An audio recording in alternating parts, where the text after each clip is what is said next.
All right, folks, let's talk about that time in history when a teenage girl decided she was going to single-handedly save France. And guess what? She actually did. Well, kind of. Welcome to the story of Saint Joan, or as I like to call it, How to Annoy the English and the Church in 10 Easy Steps.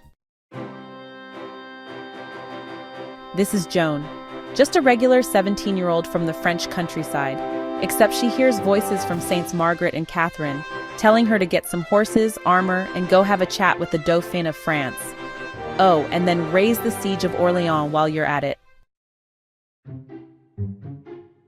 Now, if you or I walked into a captain's office today and demanded horses and armor to go save a country, we'd probably be laughed out of the room, or worse.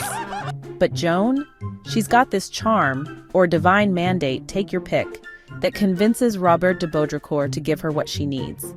Off she goes to meet the Dauphin who, let's be honest, couldn't care less about saving France. But Joan's persistence and a good pep talk work wonders. Fast forward to the battlefields near Orleans. Joan meets Dunois, who's like, let's wait for the wind to change, but Joan's all, why wait, let's go. And boom, the wind changes. Coincidence, divine intervention, you decide. But from here, Joan starts winning battles and making the English very, very nervous. I'm nervous, Max, I'll admit it. I'm nervous, okay? I'll admit it, I'm nervous. But not everyone's a fan. Enter the English forces and the church, who are less go Joan, and more burn the witch. Warwick and Cauchon, no, not the cheese, the bishop, are worried that Joan's rallying the common folk could mess up the entire feudal system. Plus, Joan's talk of pledging allegiance directly to the king and not the church? Big no-no. You have the boldness to doubt my judgment.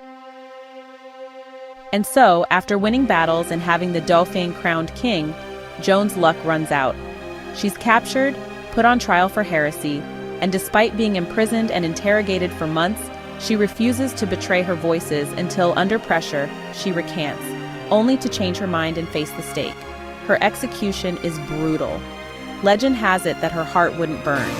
But fast forward 25 years, her reputation is cleared, and by 1920, she's declared a saint.